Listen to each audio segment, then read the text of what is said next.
amid growing concerns about economic growth. Consumer spending was As soft. expected, cut interest rates another quarter point. We are following breaking news. All three major American stock markets have closed down. Bitcoin rose 10%. It even gave the stock market a temporary second wind. The market reaction, it was kind of nonplussed. Tariffs going into effect tomorrow. But the NASDAQ was also... Investors will be watching closely for more clues about the direction. It's time to tune out the noise and tune in to great information with a steward's view. Expect valuable economic updates, investing techniques, and planning concepts that move you to be wise and decide well. You'll be equipped and encouraged in a stewardship mindset, managing God's resources 1 week at a time. You can listen to this podcast and previous episodes at astewardsview.com. Welcome back. I'm Aaron Kolkman. That's Chaz Louder, and this is The Steward's View. I'm so glad you joined us again. Remember to visit this and previous episodes online at astewardsview.com or on your favorite podcast platform. Let's take a look at what happened last week. U.S. equity indexes look set to notch a third straight weekly gain, supported by cooler inflation prints and encouraging developments in U.S.-China trade talks. However, geopolitical risk reemerged as Israel's military strike on Iran Thursday evening sent shockwaves through global markets, driving equity futures sharply lower while oil and gold prices soared. By midday Friday, stocks had clawed back much of the losses, but retaliatory strikes from Iran later in the day left the S&P 500 and NASDAQ composite indices lower for the week by about 0.5%. The Russell 2000 fell 1.5%, while emerging market stocks managed modest gains. Crude oil surged up more than 13.5% on the week, and gold futures jumped 3.6% to $3,450 per ounce. U.S. Treasury yields eased after 10 and 30-year auctions were met with solid demand and inflationary pressures remained mild. The U.S. Consumer Price Index, or CPI, increased just 0.1% in May, putting the annual rate at 2.4%, while producer prices rose 2.6% year over year. Weakness in energy prices contributed to last month's softer readings, but could reverse course due to Mideast tensions flaring. One-year inflation expectations showed a dramatic improvement, falling to 5.1% from 6.6% and helping this month's consumer sentiment index jump by the most since January 2024. U.S. small business confidence also improved in May as trade tensions de-escalated. Turning to international economic news, the World Bank stopped short of forecasting a recession but lowered its global growth forecast for 2025 by 0.4 percentage points to 2.3% for the year. That is its weakest outlook outside of recessions since 2008. The World Bank expects global GDP growth in the coming years to expand at the slowest pace since the 1960s. China's CPI fell for the fourth consecutive month in May, while producer price deflation deepened. Exports to the U.S. plummeted 34.5% year over year, the sharpest drop since February 2020. China's imports also fell as domestic demand remained sluggish. In the UK, economic growth contracted sharply in April after global tariffs and domestic tax increases set in. May's employment figures revealed that British companies are holding back on hiring as job vacancies fell. Wage gains slowed to 5.2%, still above the UK's inflation rate at 3.5%. And finally, investor sentiment in the Eurozone improved this month, boosted by optimism for Germany's new government and fading shocks from U.S. trade policy. What a week we just had. I hear on the domestic front, lower inflation. I hear slowing growth. The word that gets used a lot there is stagflation. So maybe we'll see some of that. In fact, stagflation, to be clear, would require a little bit higher inflation. So the slowing growth part equals stagflation in the minds of some, recession in the minds of others. But again, with that inflation piece remaining relatively low in the U.S., that is, to me at least, an encouragement. And it looks like we've got the same dynamic overseas. So good things there in the inflation front. It looks to me like the labor front is what we'll get to this coming week. So we'll talk about that more towards the end of the segment. But those are my comments. I know the headline has been all about the Middle East conflict. And, you know, my summary to clients on Friday last week was we just really had volatility return. Okay, so the way markets behave when there's things, big headlines like this that are geopolitical in nature, is very reactive. Okay, so we've talked before about the market liking certainty. It doesn't have certainty when two nations are bombing each other in a critical part of the world. Okay, why doesn't it have certainty? Well, those areas of the world and those economies are connected to other economies in other parts of the world. Okay, so whether you're in the Eurozone or you're in the U.S. or you're in China, Japan, whatever, you've got a connection to those economies. And, that's why tariffs come into play as such a globalized picture that we have. No matter how isolated the U.S. policy dynamic is right now, or how protectionist maybe is the better word, we still have this connectedness with foreign countries. And so when these two countries are bombing each other, particularly with the historical picture in the Middle East and all that's wrapped up in this conflict, this exact conflict between Israel and Iran, there's a lot of fear that comes out as well. And so when we see fear spike, we also see, we talk about the VIX or volatility. Volatility spiked dramatically last week, just on Friday afternoon, in fact, by about 20 points if you're a numeric person with that VIX index. So there's a lot that started to happen last week when the markets did not get the certainty that they wanted, right, or that they're used to. I've called the second half of April and May the calm before the storm, not expecting that Iran and Israel would begin to bomb each other. And I'll start with Israel, right, Israel and Iran. But the comment that I'm making is that is a short-term destabilizer, right? And so we don't have the calm that we've had going into the second half of 2025. How does that affect things in the long run? I don't think much. The World Bank readout was, or forecast is a better word, was very muted as to growth in the years ahead. That's an unusual thing for the World Bank to do.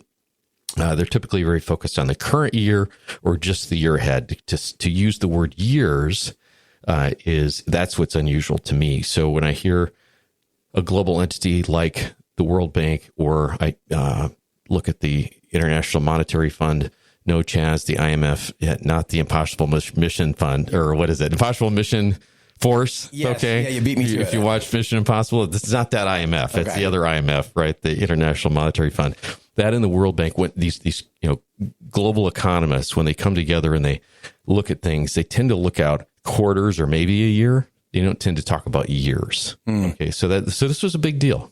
Aaron, I sent you a little text over the weekend. I thought you should definitely respond to it because it was a great quote. It was one of the talking head shows over the weekend. This is about a 90% quote. A guy named John Buckingham, he's at Kovitz Principle, said this: "People should be embracing volatility. Volatility is the friend of the buyer for long-term value." And I'm like, ooh, right. That sounds like some risk management. It sounds like up Aaron's alley. We should definitely respond to that. I'm glad you brought that point. And I just want to mention to listeners, we have a growing listener base here, and I'm so grateful for that. The thing that I really would like to see more of is interaction on podcast platforms. If you want to comment or you want to talk with us or you feel free to visit astewardsview.com or the three major platforms right now that we're on are Spotify, Apple, and Amazon. But Chaz, that comment about volatility and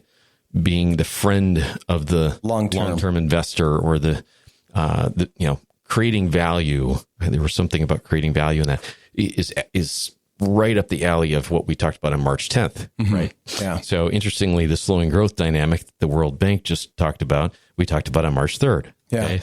So a lot of this is, to me, not new. Right. It feels new every time there's new digital chaos, headline chaos, I call it. Right. But the underlying fundamentals of the market, I actually came and looked last Friday before I touched a couple of clients and friends of the firm that I manage. And the underlying prices of what investors are paying, we've talked about PEs on this program, what they're paying now and what they're expecting to pay or expected to pay in the future are about the same. Okay. And that just means that the in general terms, the fundamentals of these stocks anyway that we're tracking are very healthy. And what stocks? The S&P 500 companies. This is the U.S. large company index. It's an asset or cap weighted index. So we see a pretty fair valuation in that index, and yet we've got all this volatility. Okay, that is an argument for what you just said, because what we didn't talk about on March 10th, we talked about how to deal with volatility, how to embrace it. We didn't talk about value per se in that conversation. So what's value investing? It's worth revisiting for a moment. We've talked about being invested and experiencing downside price movements in what you own, right? And how you want to come back from that as fast as possible. We haven't talked about buying in at that time necessarily. We've talked about some rebalancing things that are along the same lines, but that is exactly where cash can be. I mean, cash sort of has a double crown on its head in these instances, because, if you you go back into March and April, or first half of April, if you could have deployed cash, particularly early April, the multiples on your cash that you would have gained just in a short amount of time, even to now, is remarkable. I mean, you can have a whole year of gain in a single month. Right. And that's what they're saying. Portfolio manager's talking about. So, it's interesting, isn't it? When we say, okay, well, the S&P 500 is fairly valued, volatility's up, blah, blah, blah. If you look January 1st of any year, let's just use the current year, right? So we expect moderate growth. January 1st to December 31st. We say, oh, well, we have a moderate growth expectation. Okay. So maybe the S&P 500 generates 8%. To me, that's a fair expectation instead of 10. Okay. 10 would be a historical average. So, all right. Well, if the index itself, the composite score number, went up 8%, that doesn't account for you bringing cash in on April 7th or 8th, does it? Right. And so that tracking of when you actually invested, right? That time weighted return is so nice. And so I love those comments, and it's so good to hear that. That's a very reasonable view, by the way, because what they didn't say there was, get in, get out. We can time this. We can, pretend to know what's going to happen next, right? But that's what I hear a lot. I hear, even now at 25 years, I have not stopped hearing so-and-so in the head. I mean, these are authors of books.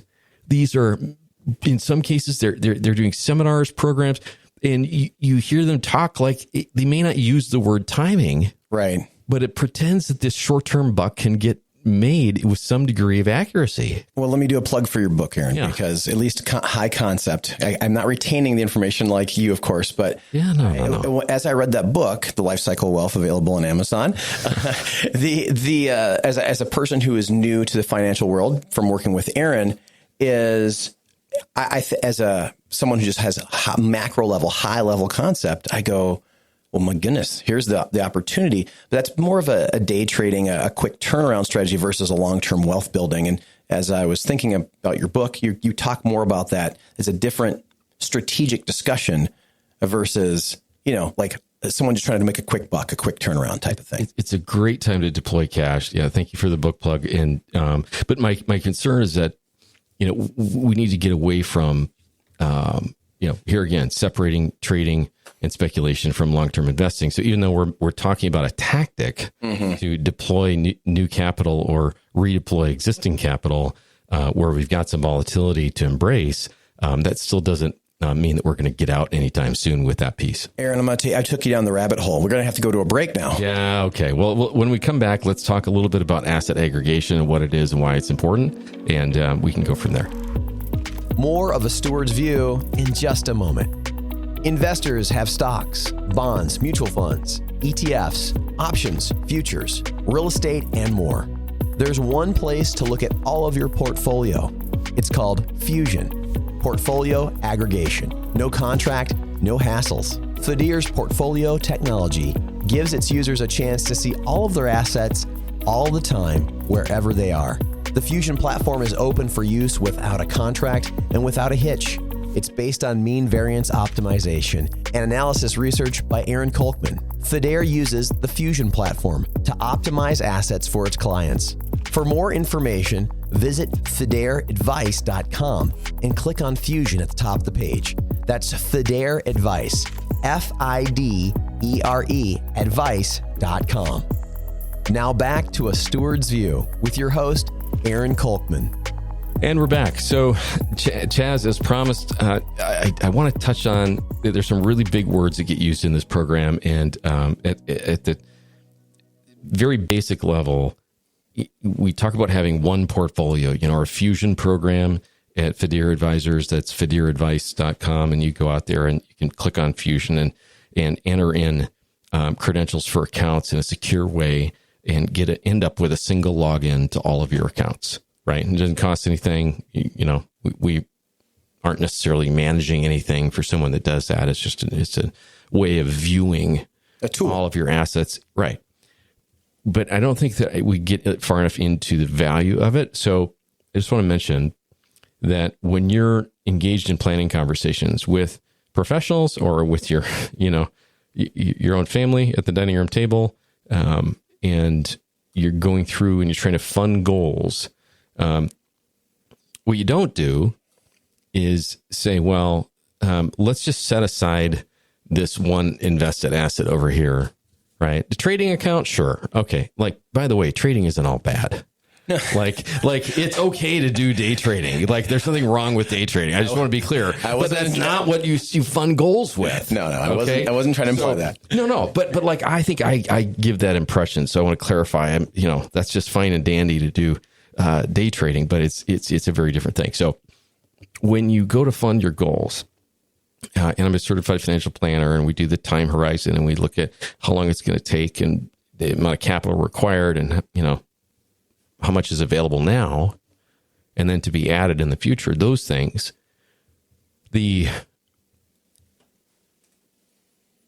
what you wouldn't do is you wouldn't say, well, gee whiz, let's set aside this one capital account over here and not use that to fund our goals, right? Or would you? You might earmark it for a specific goal. That could happen. But you wouldn't say, well, I'm going to take this one capital account I've got, this one invested account, and I'm not going to use it to fund my goals, even though I need it. So you need it, but you're not going to use it. You wouldn't do that, would you?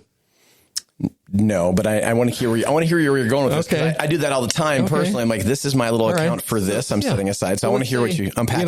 Let's just go right for it. So you got a couple 401k accounts, you got an IRA account, you got a trust account, a taxable investment account. However many accounts that was, I think that was 5. Sure. Okay. And you're not going to go, well, we've got this $1 million nest egg, and let's say there's $200,000 in each account. Let's just set aside $200,000 and not use it, even though it's needed for our plan. No, it's insane. We went, talked to our planner, whoever that is. Right. Planners, plural, maybe. And, they said, hey, you need this whole $1 million plus this much over this amount of time to do the things that you're talking about. But by the way, you decided not to use 1/5 of your capital. You would never do that. Right. Okay. So what Fusion does is it makes sure that you can see all of the accounts in the same place. Okay. Is it in your planning software necessarily? No. But is it as to the investment piece? Is it going to show you a holistic kind of all at once summary of everything? Absolutely. And once you've said, all right, these are the accounts we're going to aggregate or bring together, then you can start to measure all of them together too. Mm-hmm. Right. So what a question I get a lot is, well, what's your return? Hopefully I get the question, what's your risk? Mm-hmm. Okay. Unfortunately, I don't enough. But if I got both questions, I can usually answer it in pretty specific ways. But the issue is that most of the time, without a program like Fusion and Asset Aggregator, you end up with a risk score and a return score for one account at a time. Okay. That's to say nothing of the holdings in all 5 of the accounts in our example. It's only to say that your risk and return scores are separated 5 different ways from each other. And it is, analytical chaos, data chaos. It's nearly impossible to plan with. Okay. So good planners, professional planners like me will solve that for you. What I'm encouraging and what I'm offering is a place to go to solve it for yourself. Mm-hmm. Okay. So especially for the self-directors that listen to this program, and we have a very quickly growing listener base. I'm very glad for that. But you can go out to fideradvice.com and click on Fusion at the top, and you can start to do this where you're going to get a report every quarter. It'll show you risk and reward of all of what you're doing and help you understand, how am I on a longer term trailing, like a 3, a 5, a 10 year, with what I'm actually holding in all of these accounts, coming together to match up with a couple things. My risk profile, like who I am as an investor, is this in line with my expectations? I mean, if I'm expecting a 10% return and, a stock like risk profile of 10 to 15, is that what I have or not? Where's it been? So it's that, and it's also a good double check for when you're with professionals, finance pros, planners, asset managers, whoever, that are saying, okay, well, they may have already given you a proposal. You may or may not have accepted it, but at least you have an idea of what's needed. And we've talked about this too in Funding Your Goals a few weeks ago with total returns, but you've got some idea of what the plan requires, right? So there's two things going on here. There's what the plan requires in terms of just return, by the way, and there's who you are as an investor or investors if you're married. And in those two sets, they're not always the same thing. That's what I want to say. But Fusion will tell you whether or not you're in line with what your plan requires, right? And any advice you may have received, okay? And it'll also tell you if you're in line with who you are as investors, okay? So those are really good reasons to spend, call it 15, 20 minutes, could be a half an hour, pulling together. You take all the logins that you have in your financial life and you register for this tool and you get a login for Fusion, and that becomes a universal login, right? Your other ones don't go away. It's provided by Morningstar, by the way. My firm did not build this, but it's incredibly helpful. So I want to encourage that in future episodes. In fact, I think just next week, we'll go into, once you've done this, whether you use Fusion or something else, once you've done this, what it means to optimize your risk and reward, okay? Because that's a different thing than diversification. So I did not intend for this to be a commercial for one particular tool, but it's the act of aggregating, of pulling together all of your holdings into one place, not just going to the custodian and logging in, how's my statement from last quarter in 5 different places, right? Or getting an investment plan for 5 times over, right? But having one, right? One view, one everything. So it's a different deal. I'll talk to the missus because you've been after me to actually sign up for Fusion. That wasn't necessarily towards you. No. This is good. This is good because you know what? Life is prepped. This is like a tease. Like I'll try to get my wife, because she's the CFO of our relationship. I'll try to get my CFO to sign up for Fusion, and we'll put all of our stuff in there, and then you can analyze it on the podcast. Oh wow! That you better get her permission for that. No. I need to have you guys both sign something. Yeah, I was going to say we could see if there's not like legal implications there. You can release it. That's fine. You both have to release it though. Listen, that's up to you. None of this was designed for you and your better half to go through the program. But I'm trying to articulate the value. I think that'd be super cool. I'll have to talk to the boss and see if that happens. So maybe we edit this part out. Maybe just be the guinea pig. Well, yeah. This in truth, many firms have this tool. This is not anything new, right? A lot of places pay for this, but they do it for clients only. Mm-hmm. Okay, so we're doing it in a way that's very open-ended, right? It's just out there as an available option for somebody that wants to come and see what's going on. So, I'm glad we could go over this. There's been a lot of reference to asset aggregation in this Fusion program. Next week, let's talk. So, just backing up for a moment. We've walked through what total return investing is. We've walked through a little bit now today about asset aggregation. We've talked about having a single investment plan across accounts, all of those things. what we're driving at, and we're going to really dive into next week, is consistency investing. Okay. And that's going to be super important, especially in these volatile times, the second half of this year, even.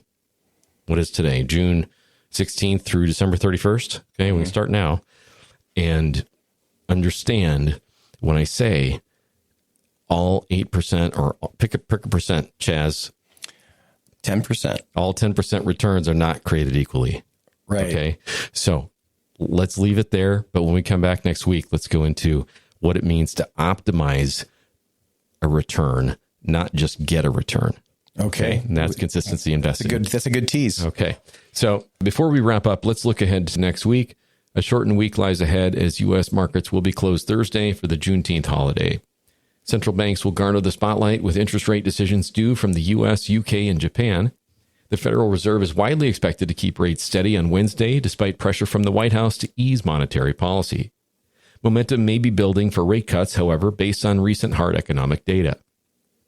Last week's inflation readings continued to quell fears that tariffs would quickly cause prices to rise, although the Fed is likely to remind investors that shocks from trade disruptions and geopolitical conflicts present ongoing challenges to taming price increases.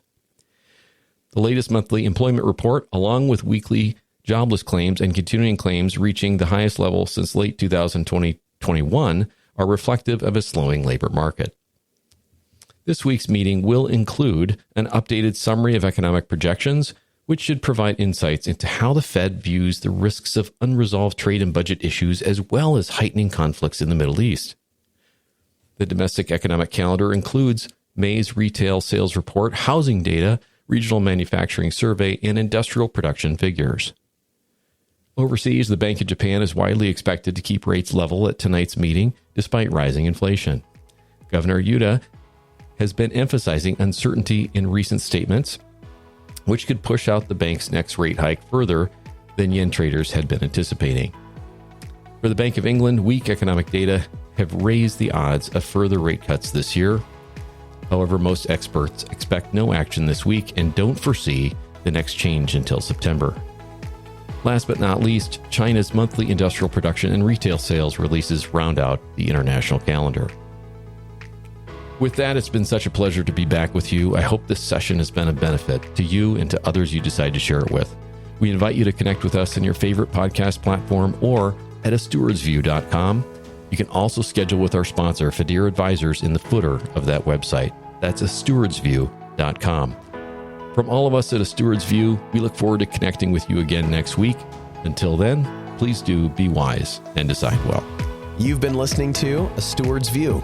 To learn more about Fidere Advisors or speak with Aaron, visit fidereadvice.com. That's FIDERE advice.com.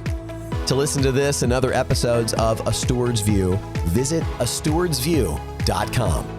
A Steward's View is brought to you by Fidere Advisors, a registered investment advisor offering financial planning and asset aggregation. Asset aggregation systems are designed to align portfolios across accounts into a single, globally optimized investment plan for families it serves. Fidere maintains liquidity of client capital at major custodians and utilizes asset managers that have shown consistent historical performance through excellent risk management.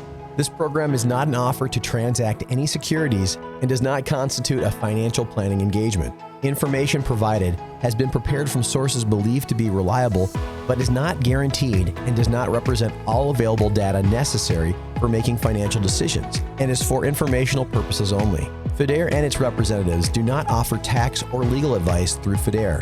Please consult the appropriate advisor. Fidere Advisors LLC is a registered investment advisor. To discuss your situation or to learn more about Fidere, please visit fidereadvice.com. That's FIDERE advice.com.